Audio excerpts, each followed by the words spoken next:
everyone to the big show. We are about to embark on a journey that is going to be both good and scary and eventful and healing all at the same time. Um, we are in the last episode of um, The Middle Ground.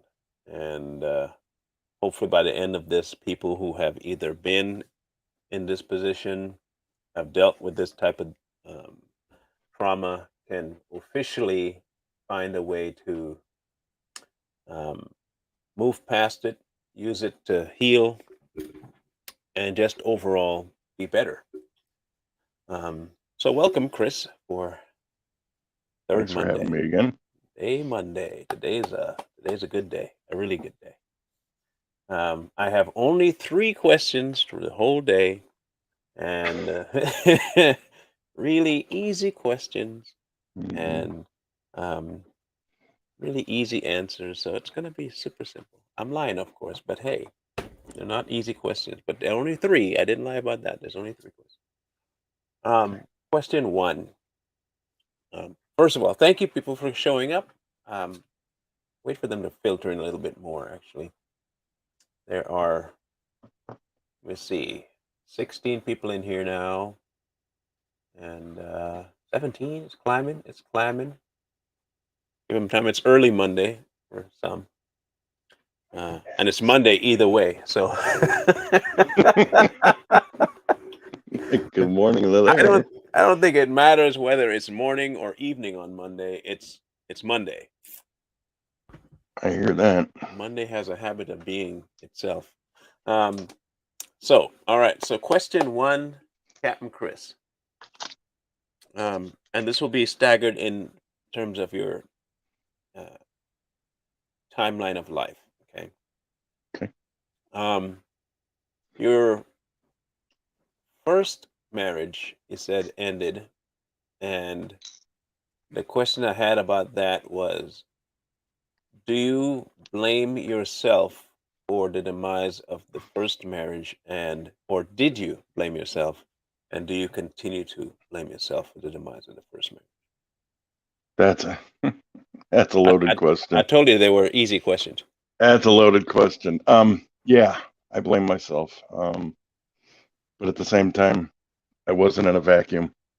Um, when the woman that you're trying to keep a marriage together with and trying to raise a kid with gets engaged, um, tells everybody that you're a stalker, crazy stalker, crazy stalker X. Um, No, I mean it wasn't just me. It was Okay. it was both of us. It was situation, um, damaged, broken bird syndrome, the wounded bird syndrome. Trying to save her, trying to save myself. One of the things I went through um, was I went through marriage counseling for about a year by myself.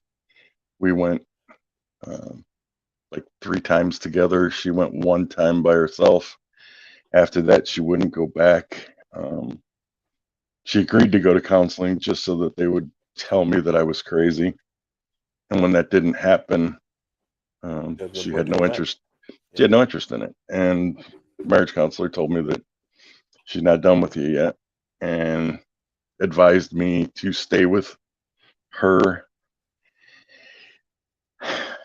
until my daughter had a voice of her own, till she could really tell it, um, tell what was going on. And that happened on Father's Day. Um, Sitting at the counter waiting to pick her up from work and go do something, get some ice cream with the kid. Daughter started really way too familiar with this guy that was sitting next to us, like she knew him, Hmm. and she was talking crazy, like she just, she was just like giving him. She was riding him hard, little 5-year-old. And I looked at her and I'm like, what are you doing? Who you don't? Who is that? And she goes, "Oh, that's mommy's boyfriend." and we were off to the races. Until then, it all been supposition and being told I was crazy. I reacted like an idiot. Marlon and you and Corey talk about it. There's a woman at the end of it, you know. And so, yeah, I tried to keep it together as long as I could so that my daughter would have, a way to tell her, tell me what was going on. But after that, that night was enlightening. I meet this guy and we end up in the parking lot.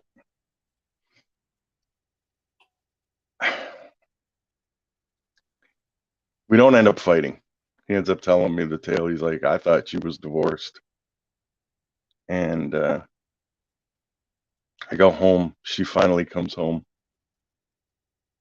And we have this long, drawn out conversation. And I honestly felt that it was like over, that not the marriage was over, that all of the lies, all the BS was over. Mm-hmm. And then the next day she goes to work. I get a phone call. Some guy saying, what the hell's going on?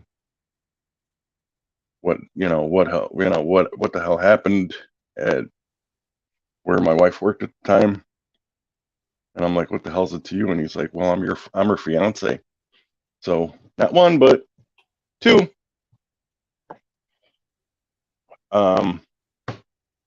So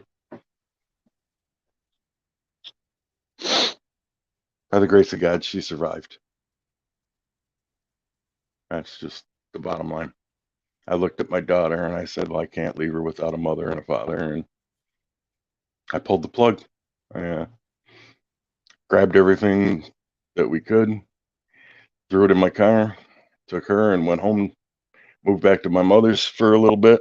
Mm-hmm.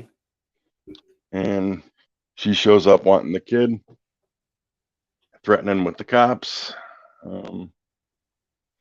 At that point in Illinois, it was possession was 9/10 of the law. I wasn't going to keep the kid from her mother. At the same time, I'm just lost as far as how do I protect this child. And so, yeah, that was it. That was just the bottom line there. So were your issues as a youth playing any part in the relationship prior to this implosion?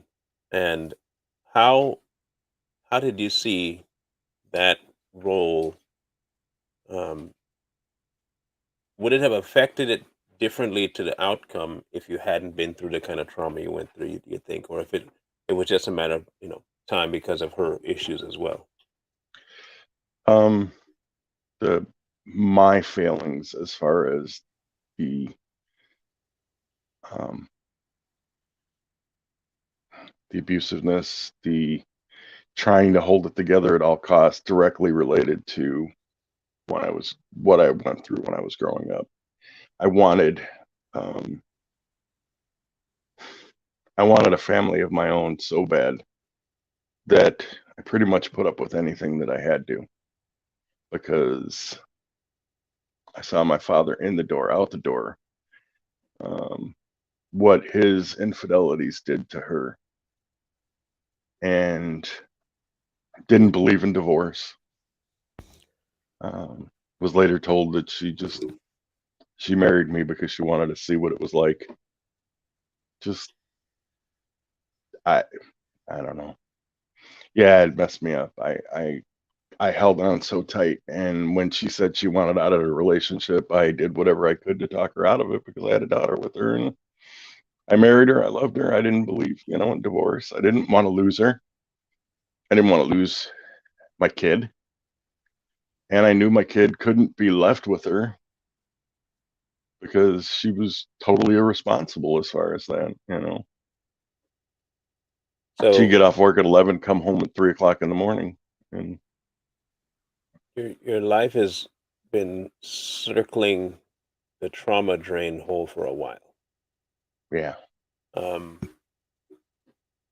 do you feel that you're distancing, this is the second question, from God was due in part or directly from the inability to trust anything good from youth through marriage and in your own shortcomings? Yeah, definitely. Um, it was just abandonment issues, all the anger, not knowing how to deal with um, stress, not knowing how to deal, not knowing how to handle anger, betrayal. Um, it was just,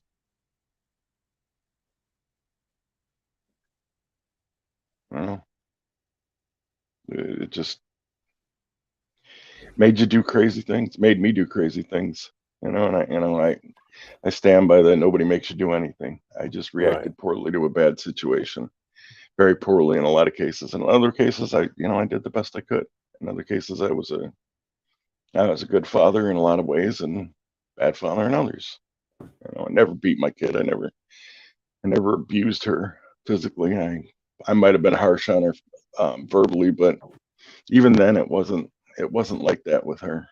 Um, I remember taking her everywhere with me, um, singing in the car with her, having just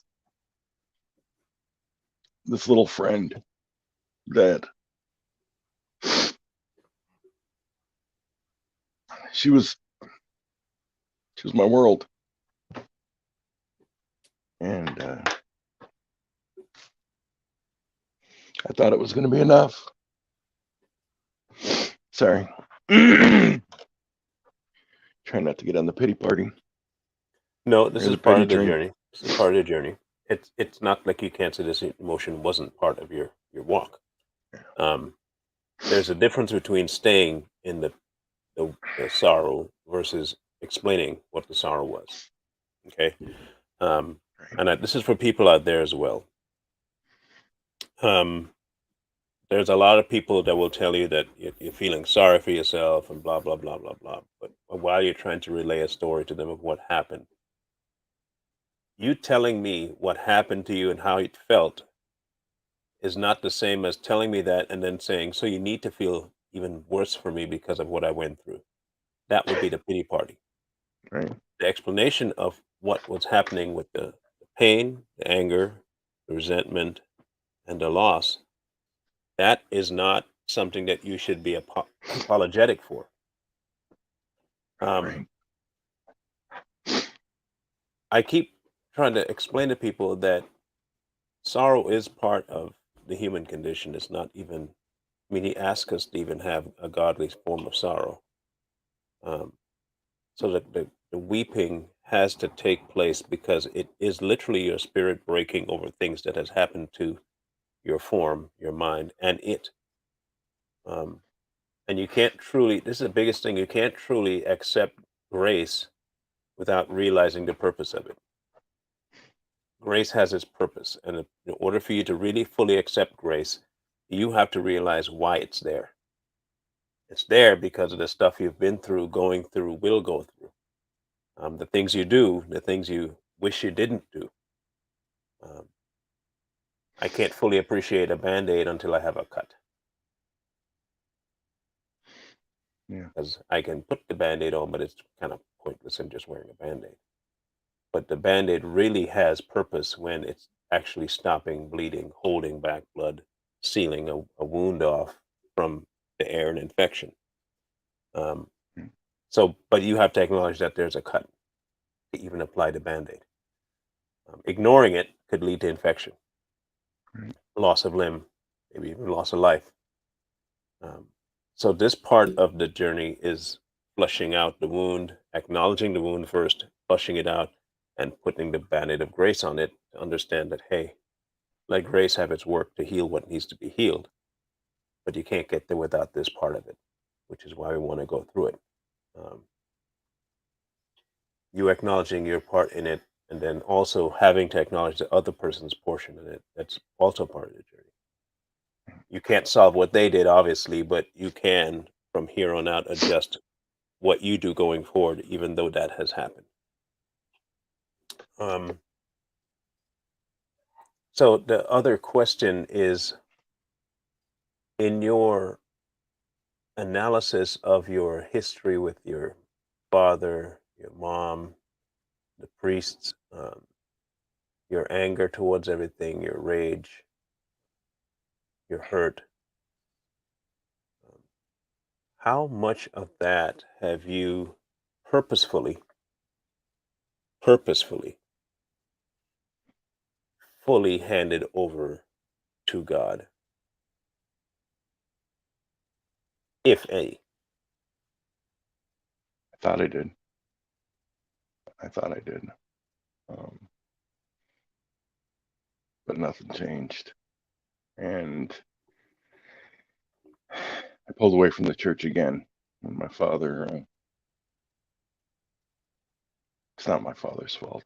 It's just couldn't deal with it. Mm-hmm. Had to, had to go to work. And then when nobody, I'd reach out to some people that were, I considered leaders, mentors, and it was always a one-way street. I just felt like I was a burden because I wasn't in the church. Um, and so, yeah, just felt alone. Just so nothing really changed as far as my anger, as far as my feelings of abandonment, my rage when things would go wrong. Um, just stupid shit. Mm-hmm. Just and so yeah, I mean that's I fully get you because, and people won't know this by looking at me. um, but I will go into this in my book. But the rage you talk about, I'm fully aware of what it is. Um, my inability to cover ground in my mind and heart about what I was feeling. Um, and tell me how close we are. Okay, left me doubly frustrated. One, that I was in this position, and two, I couldn't solve the position I was in. There definitely almost seemed to be no solve to it, no end to it, no reasoning to it. I mean, okay, it happened. I should be just like whatever and move on, but I was never that way. My mother would eventually tell me that whenever I got mad, it felt like and looked like my soul left my body, and I had soulless eyes when I got mad. That kind of rage was the kind of rage that I, right. she couldn't see me anymore. Um, and that kind of rage can be self-annihilating. Um, so I fully, like when I say fully, I fully know what that feeling is like, to have the anger so enveloping you that whatever happens, you really don't care. Like, okay, if I end up in a fight and I end up dying, so be it. If I Right. end up in a fight and the person ends up dying, so be it. Because either way, what does it matter? You know, nothing's ever going to go right anyway. So might as well participate in whatever this rage is that I'm feeling. Right. Um, and you said that you thought you had let go, but you don't think that you did. Um, I think we've been sold a bag of goods to say that letting go means ignoring it, or Yeah. letting go means, all right, if I just don't dwell on it, then that means I handed it over. And that's It, not what letting go is at like in any form, shape, or fashion. Um, I didn't find that out until I was in my 30s. I, I really didn't get what letting go meant until I was in my mid to late 30s, I should say. I just learned that from you, and I was always told forgive and forget, and it was I can't forget. It's like, well, then you haven't forgiven. And it's like, That's not how forgiveness works. Look, right. the only person that was ever seen in the Bible that actually forgot anything was God. The transgression against him is what was forgotten. He Well, said and I he need you to, takes our sin and throws it into the sea of forgetfulness, right? That he well, does and that, not me. I'm sorry to interrupt. I need you to Mhm. pull me off camera for a second. I gotta move. Yeah, I'm going to I do gotta, that. thanks. Uh-huh. I apologize. No problem. So I was saying he puts us in a position to where he will forget our transgressions against him. The human mind doesn't work like that. Um, it regurgitates stuff. It's a vice trap for just about everything. All right. And so we have before us a dilemma. Is remembering something the same as holding on to it? Because I know that I still remember my dad's passing, but the rage that was associated with it isn't there. I can change the context in which I remember something, but I cannot forget the thing. So, like when you remember somebody doing something wrong about to you, in the world that we live in of forgiveness, we have to look at it like this. I remember when they did that, and still forgive them. The memory is never going to fade. It's not forget that you did that. Like who does? Like, oh, you did that to me? Really? When? I don't recall you ever hurting me like that. I must have forgiven you so good that I forgot. That doesn't happen. Um, what you end up doing, what forgiveness is, I acknowledge that you did that. I acknowledge that it hurt me, and I acknowledge that God is the one that has to deal with that situation in me and you. It happened. I have forgiven you because God asked me to forgive you. I release you of the responsibility over my life about what you did. But the thing that happened, I am not willing to let you back into my circle of influence because of it. Not because I don't trust what I am capable of. I would just prefer to distance myself from that. And putting yourself away from the influence of something that could pull you away from God is indeed a form of maturity. So, like you talked about your relationship with your dad, and you want to reach out and reach out and reach out. Um, I said this before, but it's no different than when he sent the disciples out to minister to people, and if they didn't take it, dust your feet off and move to the next town. Yeah. You have a forgiving portion of your life that you said, you know what, I release you to the God's care. I release your bind over my life and the things you've done to me to God's care. That's essentially what forgiveness is. You're handing over the wrong to God on your behalf to deal with it. Um, Now, the severing of the tie that will regurgitate that anger is what your next move is. For as much as you want that relationship, if it's not there yet, you have to let God know, look, for the sake of my walk with you and for the sake of my walk in life with my family, I have to learn to set up safe boundaries in the relationships I have while you do your work on the other side. It's like if I came from I came from a background of um, very delinquent sexual activity. Nothing, I didn't go to the portion of same-sex attraction or anything like that, but um, it was very deviant in my activities. Now, if I had said to someone or to God, okay, and someone wronged me and I forgive them, but I keep putting myself in that position to keep doing wrong or to regurgitate the feelings of that, I will never be able to move past the addiction phase into a proper living.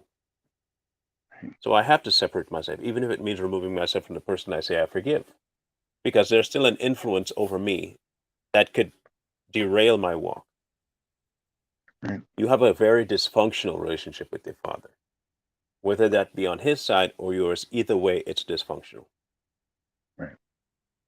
The only interaction I can see that's positive to have with your father is an occasional send a hello, not expecting a reply back or a conversation, and a continual prayer life for him.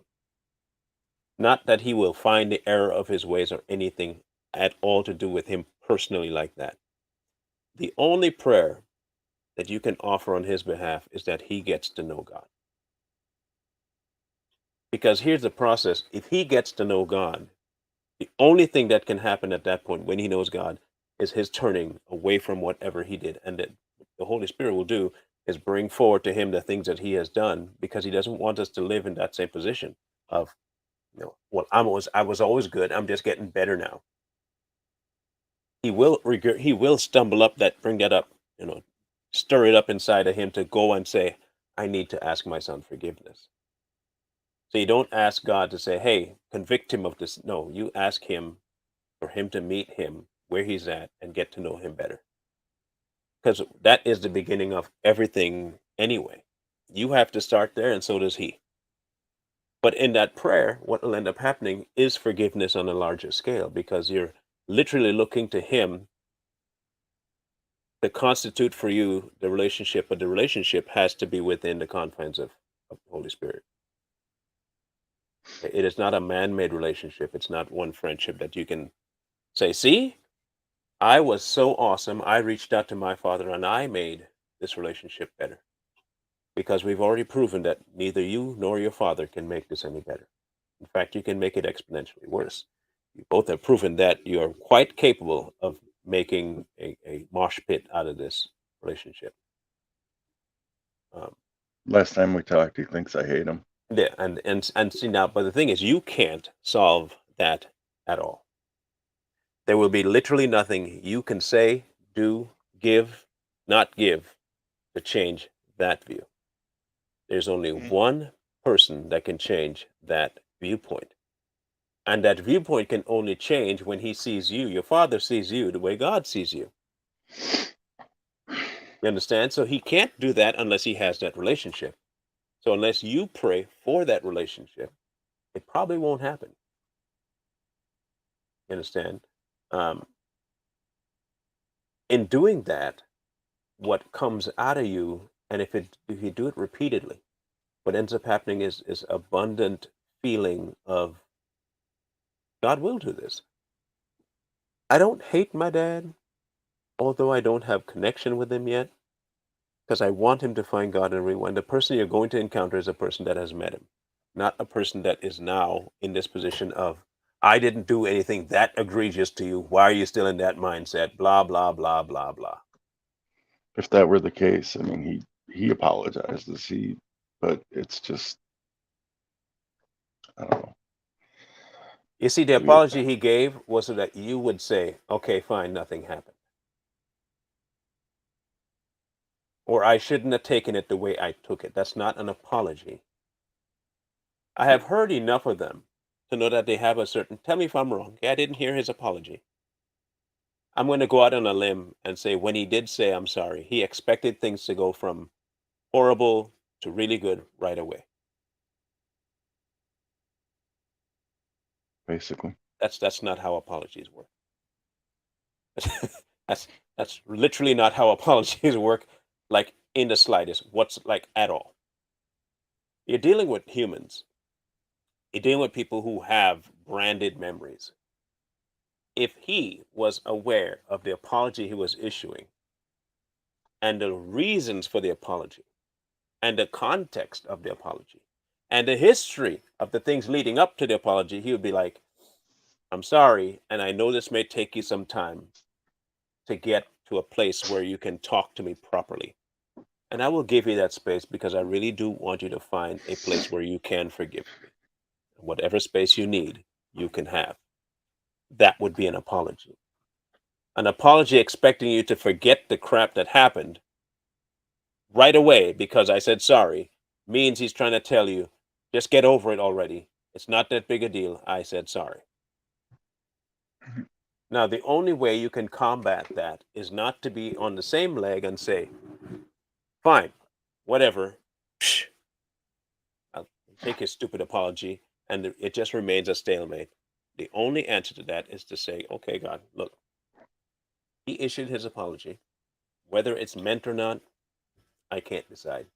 His actions say something that his apology didn't.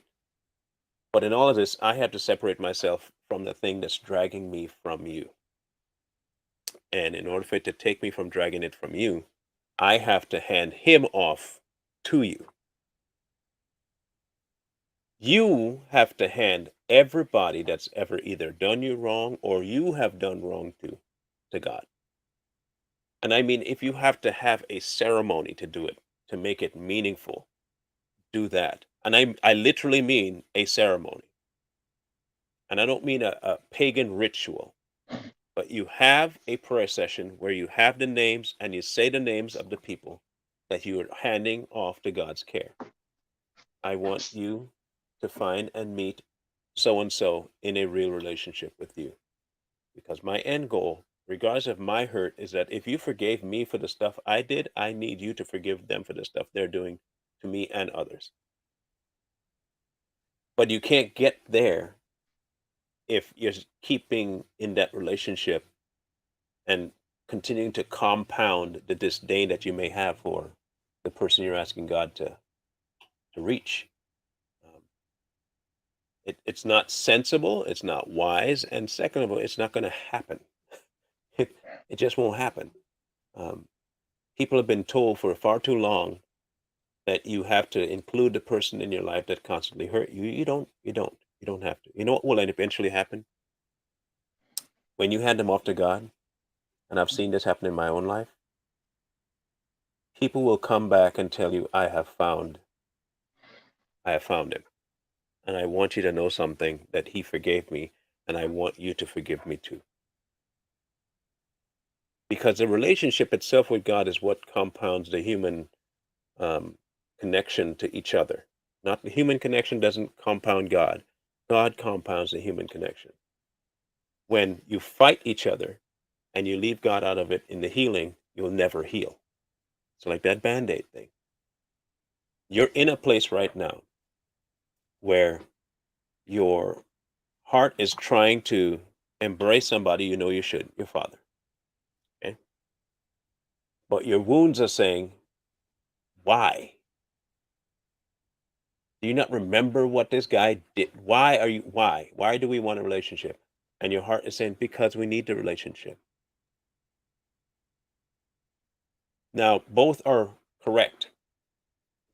That's the problem why they both can't let go what they believe, because they both are right. The only reconcilable piece to this is God. He's the only one that can bridge the heart to the history and meld them to the point where the history isn't gone, it's known, the heart still forgives, and you don't put yourself in a position to hurt yourself more. My third question, this is a bigger one. First of all, I want to say I really appreciate your wife. She is, I have no doubt that she has your back. Like, I have zero doubt that she has your back. And she wants to see you conquer this 45-year-long demon. um, I'm not watching the chat, so I don't know what's yeah. going on. No, they're saying, I'll put some up here. I'm sure you can see it right when I put it up on the screen. So, someone said, okay, this is a good one. I am still not aware of what kind of heaviness I have walked into this broadcast, even after listening for several minutes. I do know that I have no problem whatsoever compared to whatever heartache has happened to this man. God bless you, sir. That's from a follower of mine. And the hardest part of self-forgiveness, the hardest part is self-forgiveness. You also have to allow yourself to have imperfections. We are perfect in God's eyes. I want to address that statement. So the perfection is not, I want people to understand, and he's right, the perfection is not in us, the perfection is in him. We just happen to be placed in him who is perfect. That's how we can be perfect like he is perfect, because we get placed into a perfect being. My perfection is not in my actions. My perfection is understanding that how God views me is how he views Jesus. And if I'm in Jesus, I'm perfect. Because while I'm in there, there is a constant cleansing of myself. I constantly say, when I know when I'm going down the wrong path, and I can turn, not get there and dwell there for a bit, because that's not being in. You're not there. You're not having fellowship communion with him if you're constantly getting into the same problem over and over and over, dwelling there for a bit and then having to backtrack. Something about the connection is not right, and you probably need to address that ASAP. Um, but your life has been rough, okay? So we have to acknowledge that. It's not something that we want to wish on people. Your life is not something I would wish on someone. My life isn't something I'd wish on someone. So let's start there. Okay? It's not a good life that you live, either by things done upon you or you have visited upon other people. Right. We are no equivocations about that being the case. So where Right. do you go from here? The next few steps are going to be the most critical ones for you. I advise people not to pray for yourself, like at all. Pray nothing for yourself. Pray for everybody else. Not because you're so much holier, but because getting out of yourself allows God to deal with stuff that you're not looking at. It's like having a maid come in while you're not home, because you're out and about doing your thing, and the maid comes in, cleans the house, and by the time you come back, you're like, wow, house is clean. You can do a lot more when your hands are not on it. Okay? A hoarder, you take the hoarder out the house before you clean out the house, because they're going to look at stuff and say, but I need that. No, I need that. That one you can't. No, I need that part. That part I need. I need this. I need. And we'll end up doing that to God. He can't do nothing. The first part is to pray for other people. So you ask God again to find your pops, find your ex-wife, find your daughter, be with everyone around you. I mean, have him deal with them, and you pray for them to find him. Make that your lifelong prayer. That's a permanent prayer. What you're going to end up seeing is an amazing thing. You'll start realizing that the less you focus on your problems, the more you realize that you can hand them over to him, because they're not so overwhelming to you. Because you don't focus on it, it's just not something that you have a problem handing off, Right. you know? Um,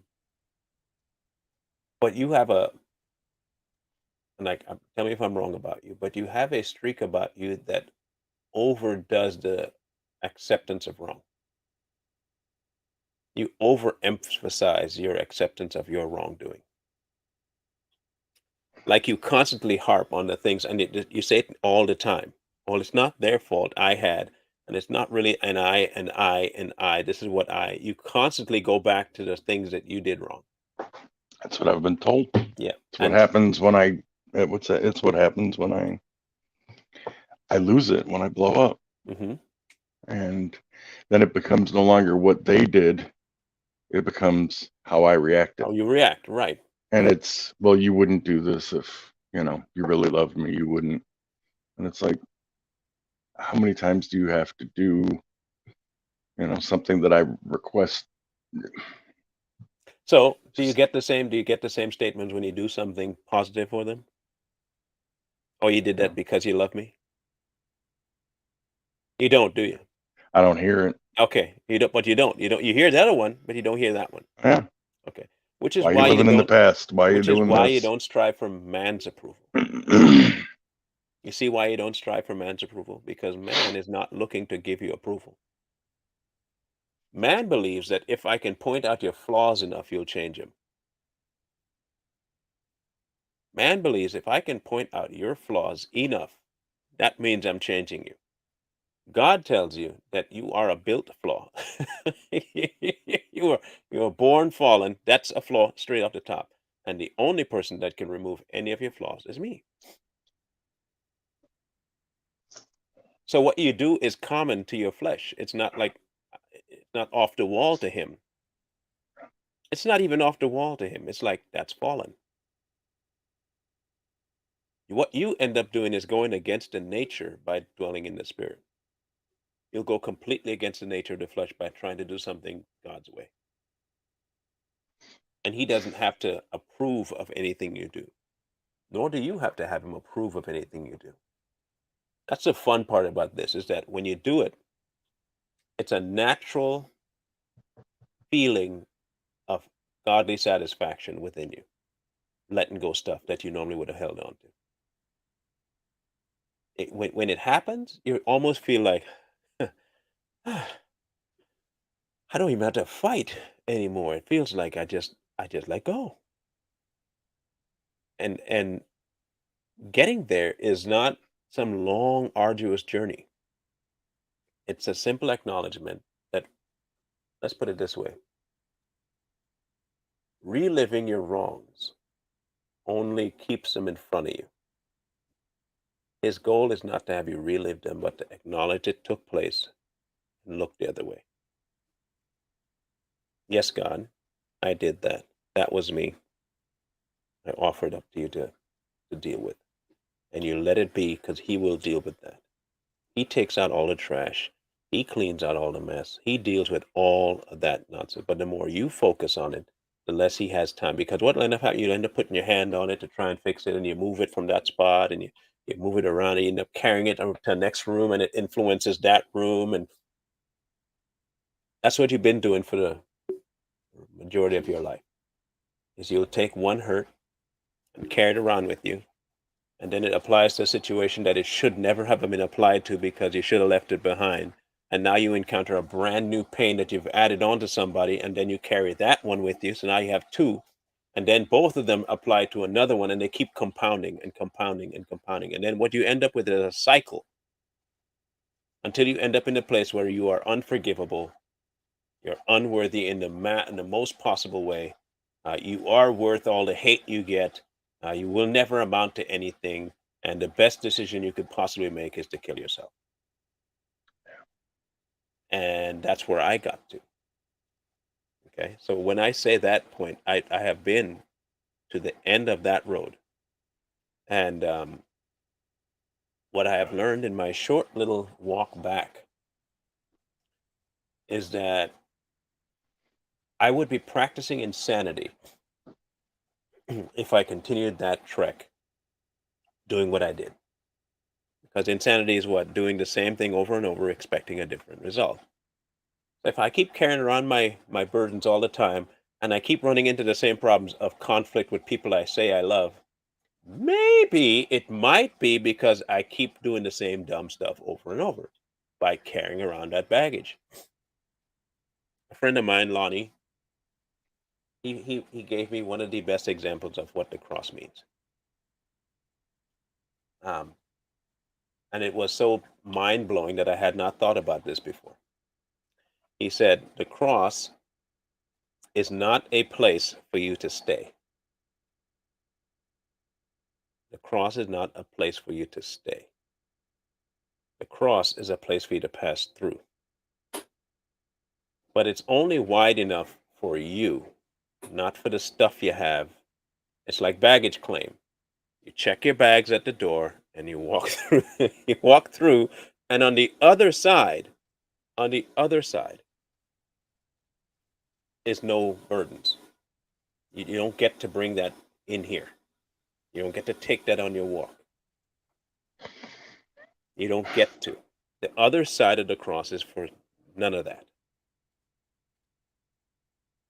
We like to think that we have to carry it through and leave it piece by piece by piece by piece. That is not what he asked us to do. He said, he said, pick up your cross. That means, I have to carry it all the time. No. And he said, follow him. He went, put everything on that location, and left it there. That's what he wants us to do. Daily, we might have some stuff that we have encountered. Oh, no, I can't. Back to the cross, you drop it off there and continue walking. But you don't go back to the outside of the cross and look at all the baggage you had before just to say, man, and I got even more now. What you end up doing is rummaging through that baggage and finding something else to worry and whine about, and you end up staying on the other side of the cross and never crossing through the blood. You never get sanctified. And a lot of us feel that because we're at the cross, all of a sudden we're saved.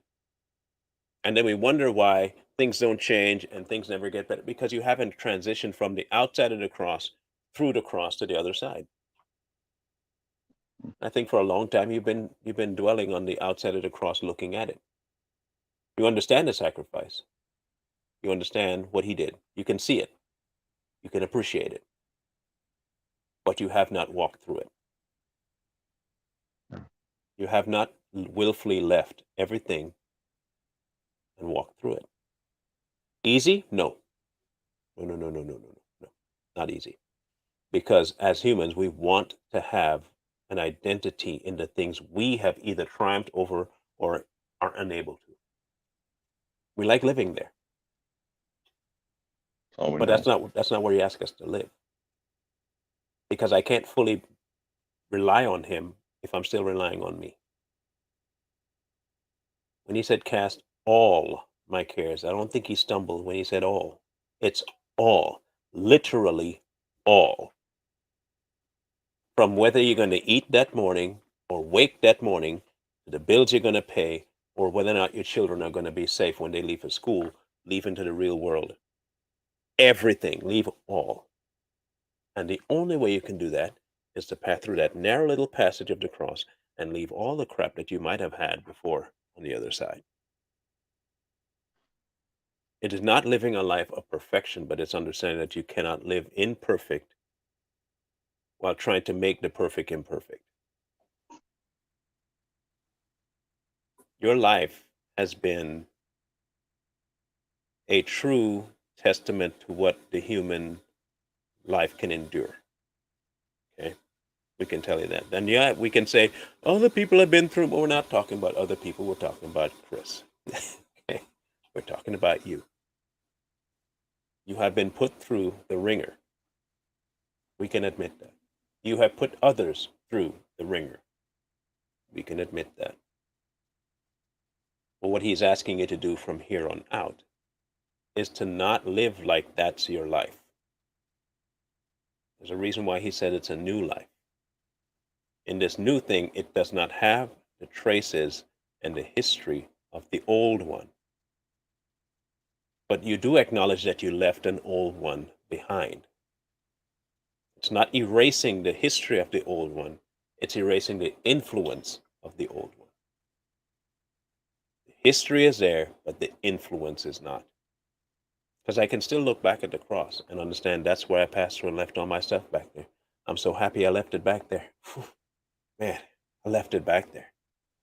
And you can remind yourself, I left it there.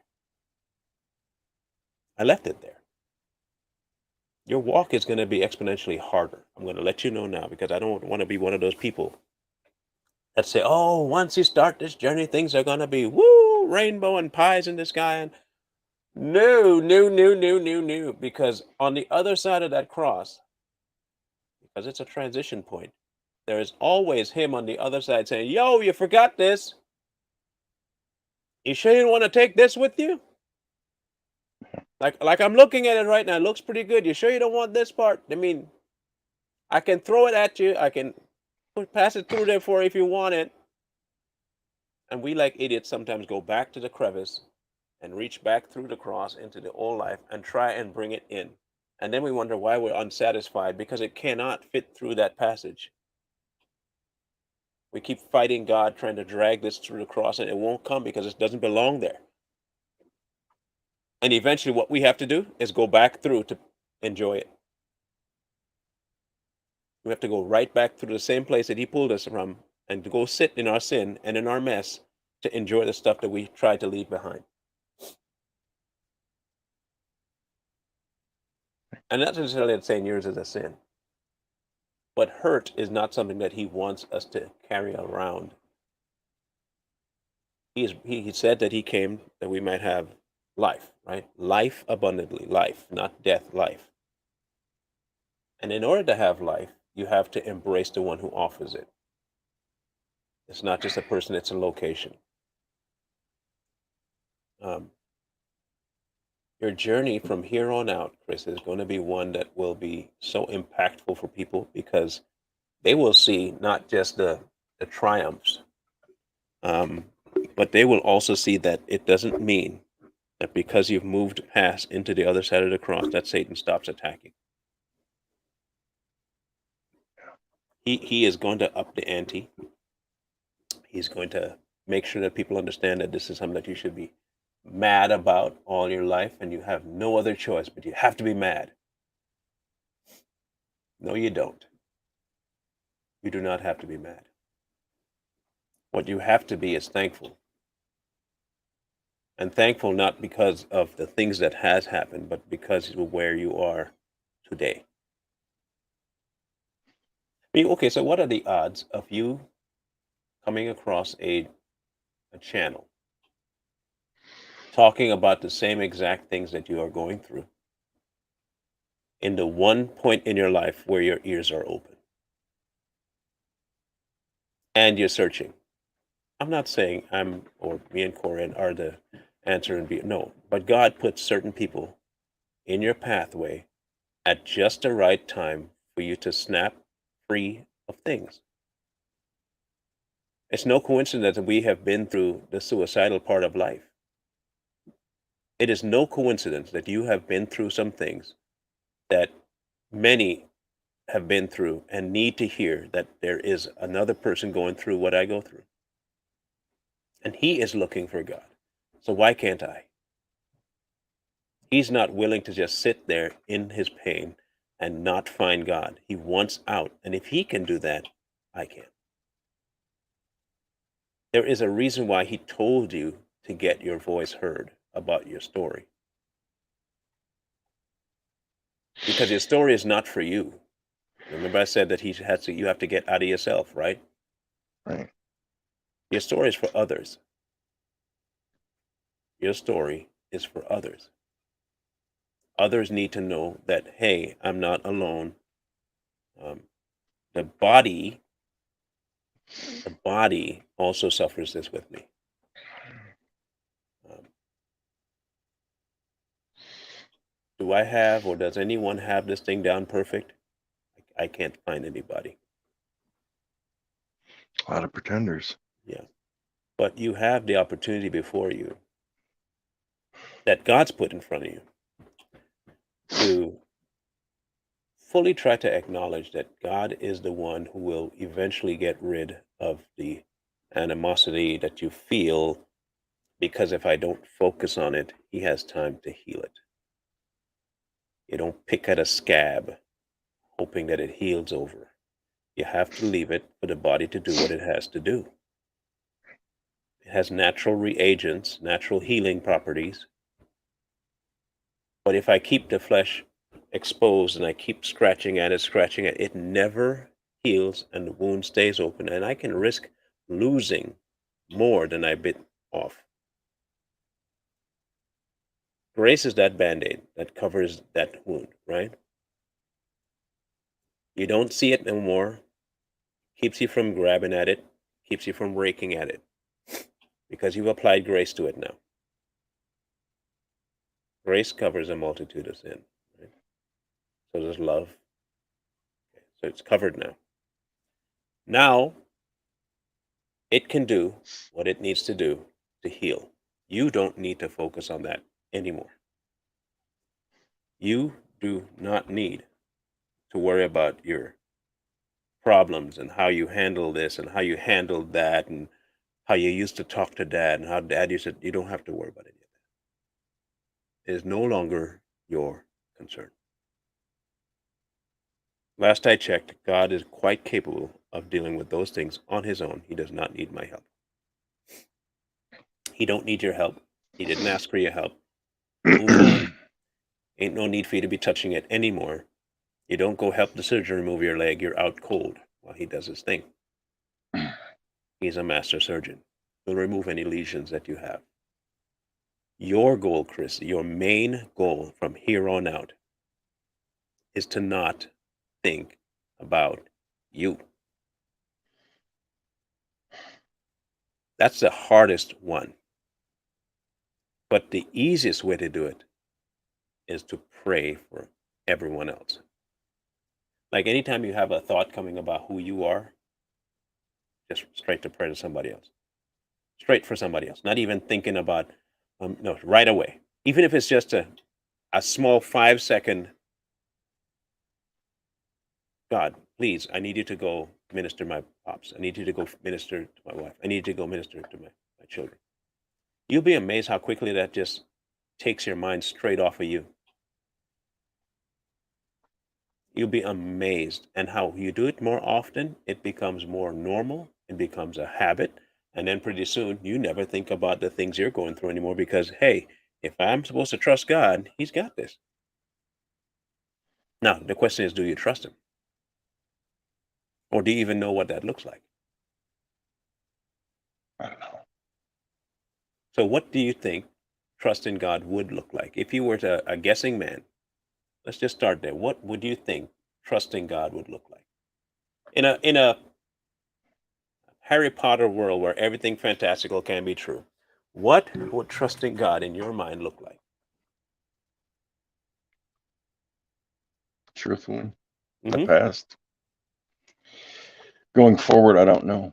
Um, in the past, it's just led to heartache, disappointment, and leaving me wide open for trusting somebody that doesn't deserve it. Okay. So the question was, how? What does trusting God look like? Not trusting the people in your life, but God specifically. What has it looked like before to you? What have you ever consciously found yourself trusting God?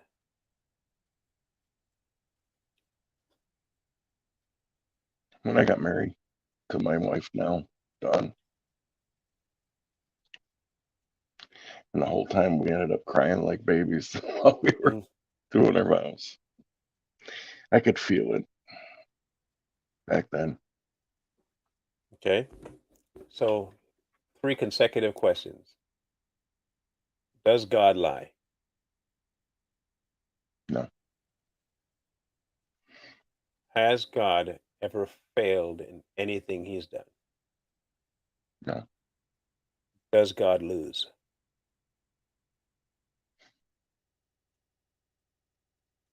no. Okay. If any of those answers are true, that is how you trust Him. If He, first of all, the first question alone covers everything else. If He doesn't lie, and lying is not even remotely a part of Him, it tells you right off the top that He's 100% trustworthy, or rather, worthy of trust. Okay? So then, if we can't trust Him, it's not because of who He is, but because of who we think He is, which means we must believe that He lies. That's what we're told Okay? all So the time. if God lies, then this whole thing is pointless and He didn't call you to do this, and you're just doing this out of vain ambition. If He doesn't lie, then He's doing this in order for you to get to know Him. So the question is this: you have to honestly ask yourself, do I really believe God doesn't lie?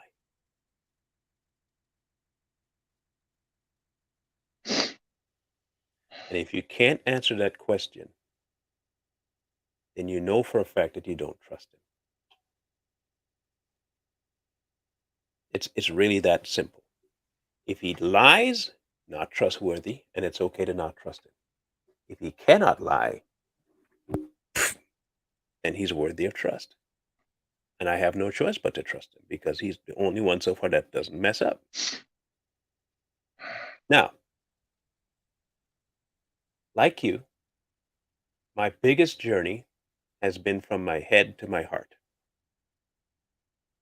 That is the longest journey I have ever been on is from my, because in my head, it is a rat nest up there. It is a rat's nest. I can find any and all reasons to hate myself up there. I can find any reason I want to hate myself up in my head. Now, in my heart, when the heart turns to God, it doesn't say when the head, it says when the heart is turned to God.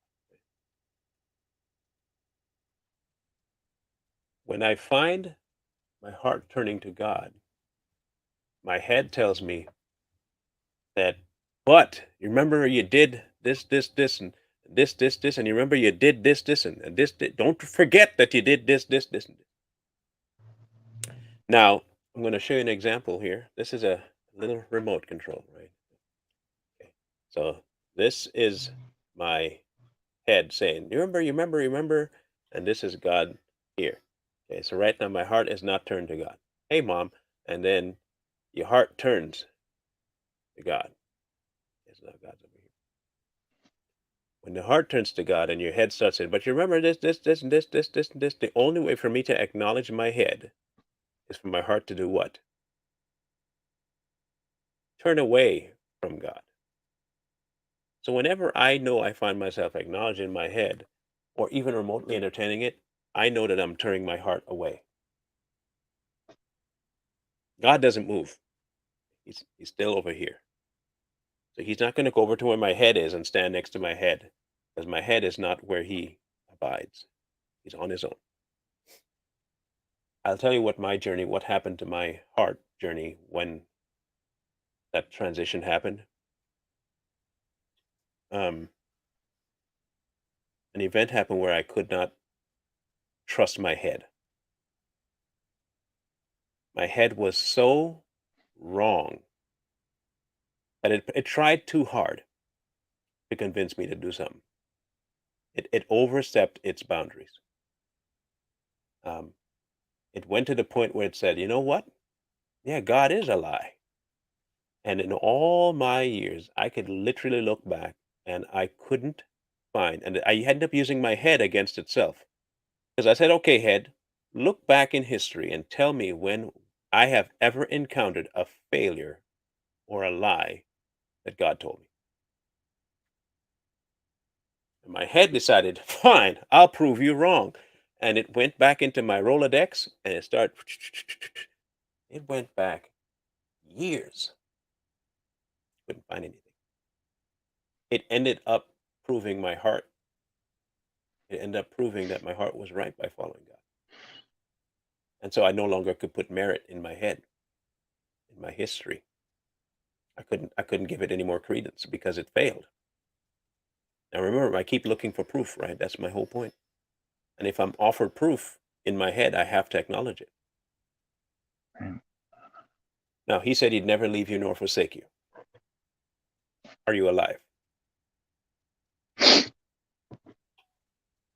I don't mean in what, you know, how good of a capacity you're alive.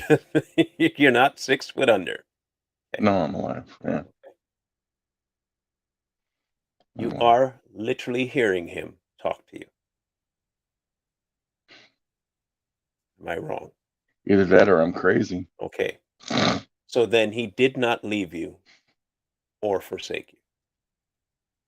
You may have gone through all kinds of things, but he did not leave you or forsake you. But that's proof that he doesn't lie. Now, we can all put up our barriers and say, I'm not listening to you right now, or my sin is too great. And he says, well, where sin is great, my love is greater.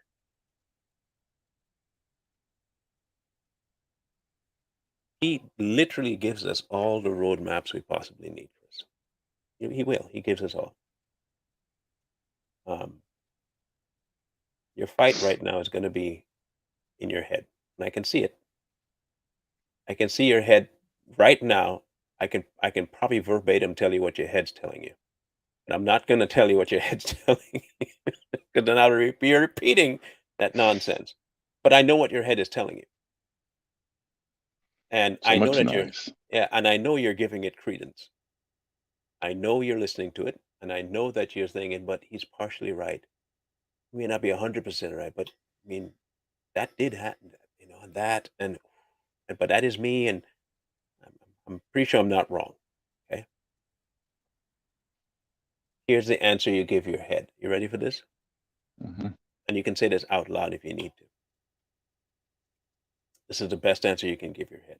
It's going to be groundbreaking. Not really. Okay. You ready? You ready? It's two Yep, words. It's two I'm words. ready. But God.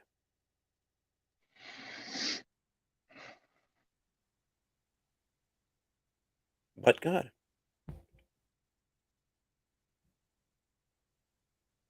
Yeah, you can tell me all the stuff I did. You can tell me all the stuff I endured. All of it. Tell me. But God.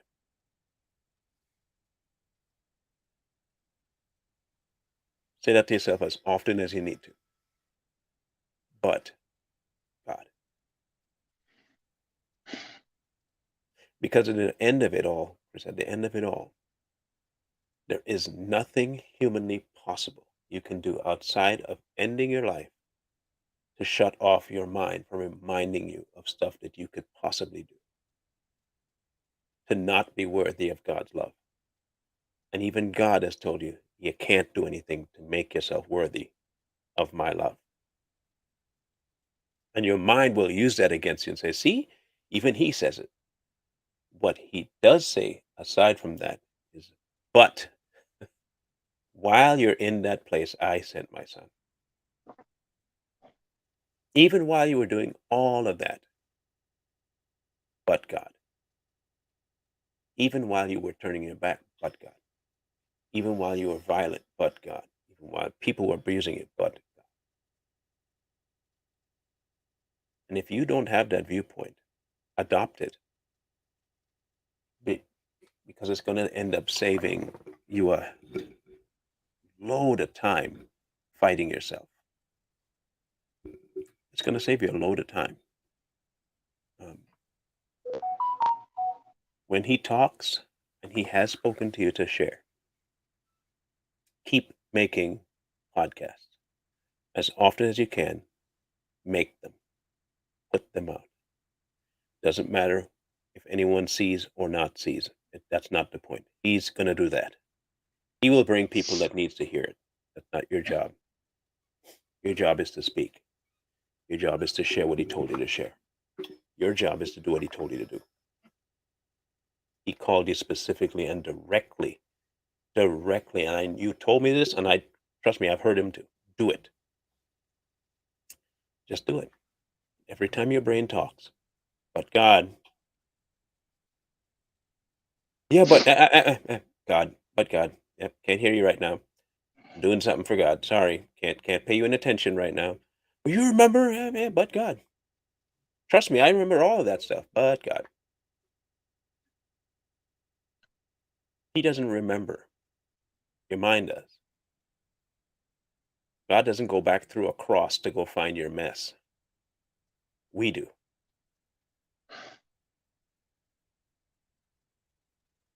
It's what we do. But God don't. Now, you have a wife who is the embodiment of a helpmeet. Um,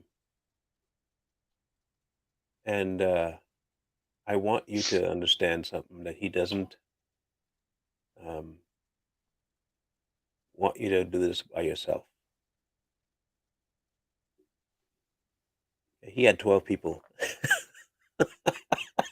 as as lackadaisical as some of them were at times, he still had 12. So you have to remind yourself, but God.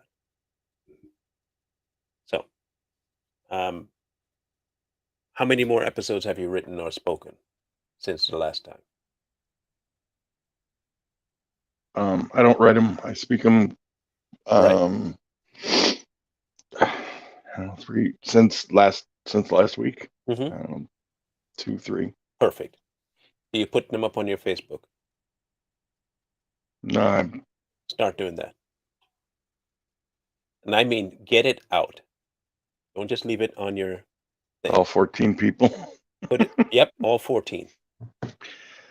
All. You know why all 14? Tell me why all 14.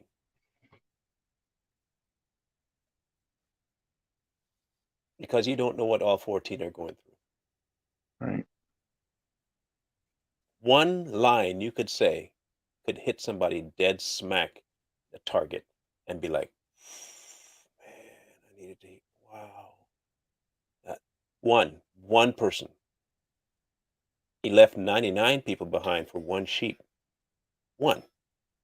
He Right. could have easily said, it's just one.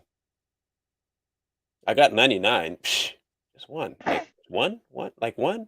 And it's the dumbest one. It got caught in a bush. Like, come on, man. Like, why would I go back for that one? Of all of them, I'll go back for the one clown that got caught in a bush.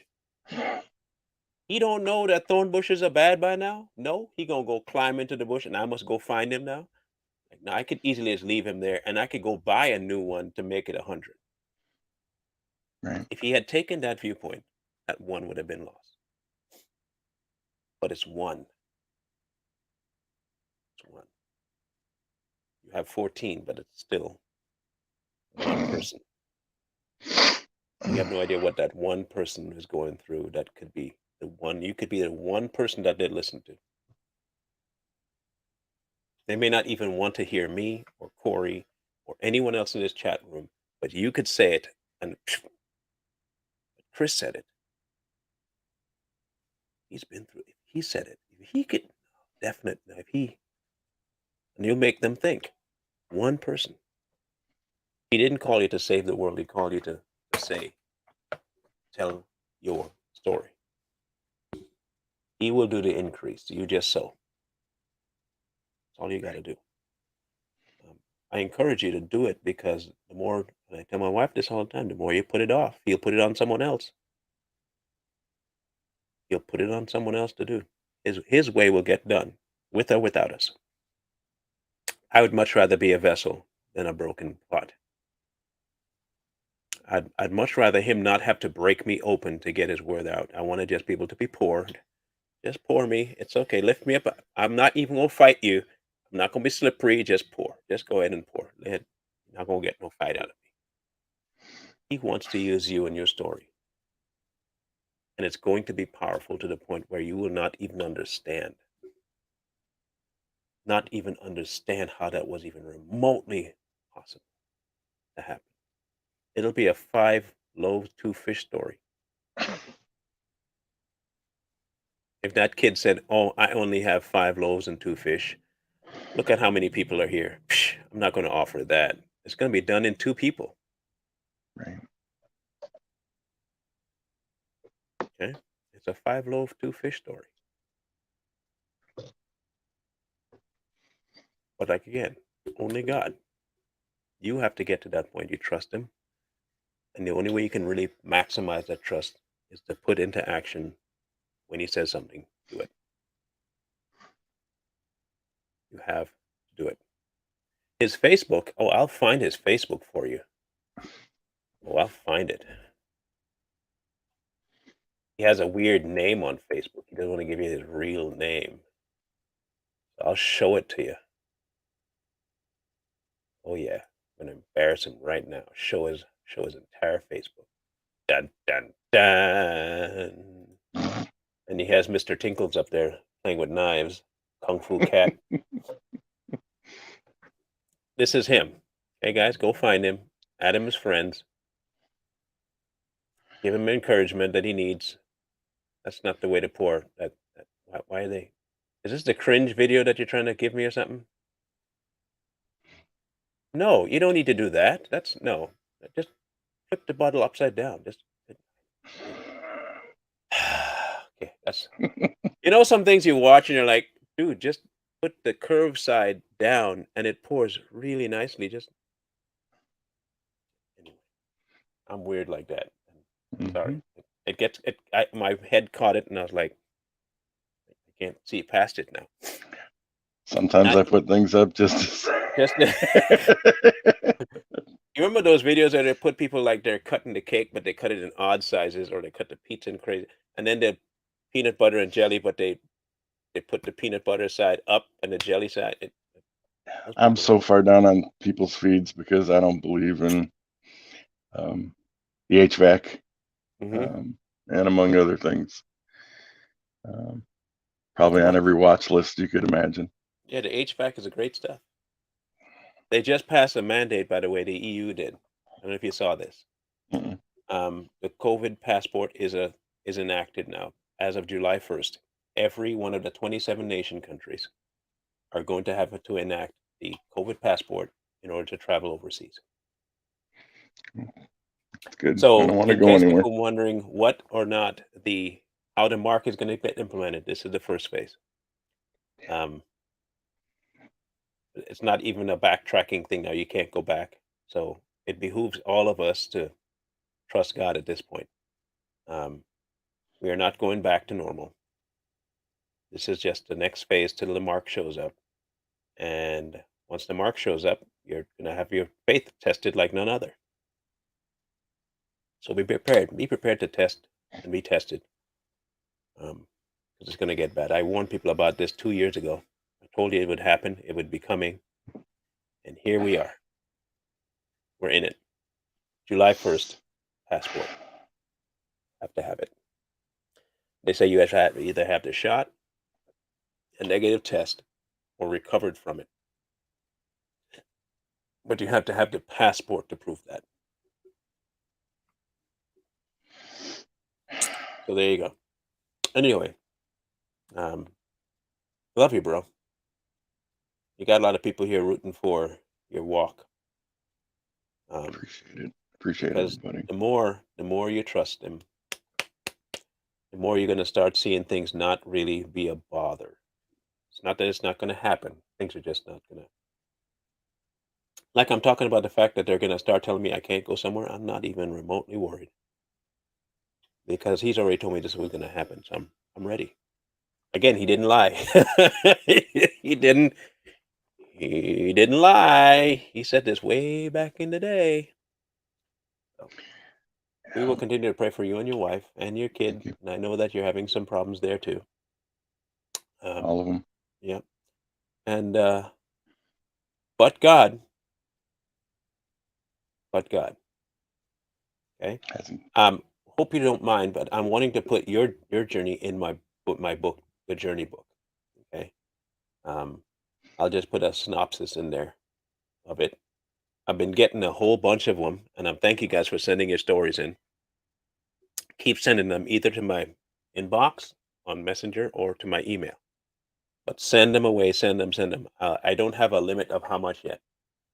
If the book is this thick, also, okay, this is a God thing. Okay, I forgot to tell people. I told you the name of the book last week. Okay, I said it's going to be The Journey. So I went to church Saturday. Mhm. The pastor said, "Hey, under your seats, there's a form I want you guys to fill out about where you want to be placed." And guess what? The front of the page had written on it: The Journey.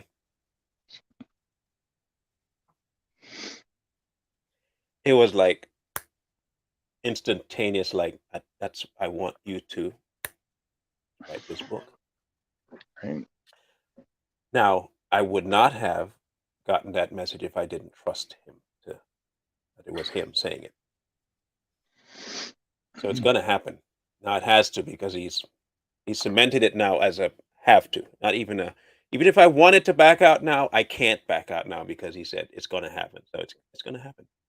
So send in your stories, your life stories, your God stories, and I can put them in this journey book. Yours is probably going to be the first one, just because it's compelling to hear his name said in your head and his voice when you can audibly hear him. It's quite a thing. So, thank you guys for tuning. We ended up with a pretty good crowd in here. Thank you guys for coming in. I had to actually go back on Facebook and tell people I was live because Facebook don't want to tell nobody. Mm. That's normal now anymore. We don't say what they want to hear. Yeah, that's okay. Oh, good. Please do, Don. Please send the wedding story. Any and all stories that exemplify him popping in at the most crazy time in life to carry you on in your journey, send them to me. I'd never planned on getting married again. It's not your plan. My ways are higher than yours, and my thoughts are not your thoughts. Okay. Yeah. Yeah, exactly. So thank you, Chris. Thank you. I have no doubt we'd be in touch more. I mean, the show is not the only thing that's keeping us connected. So, um, and eventually I'll come visit out there when I get settled. You guys are always welcome.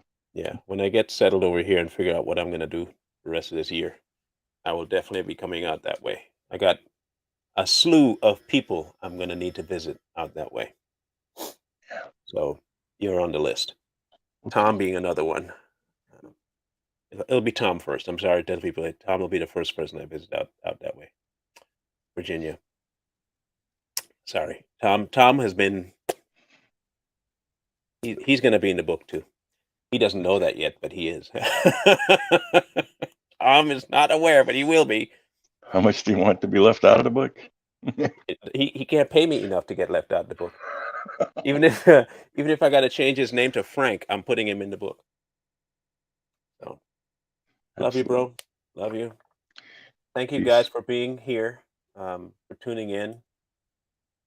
I will be back this afternoon with Corey to talk about this food burning thing. These crazy people, and we will talk more about the pending mark. And remember, but God, but God, but God. This is the only time I won't end with my mantra because it's changed today. It is now, but God. Please remember that. But God. Y'all have a good rest of the day, and I'll see you later. You too. Peace.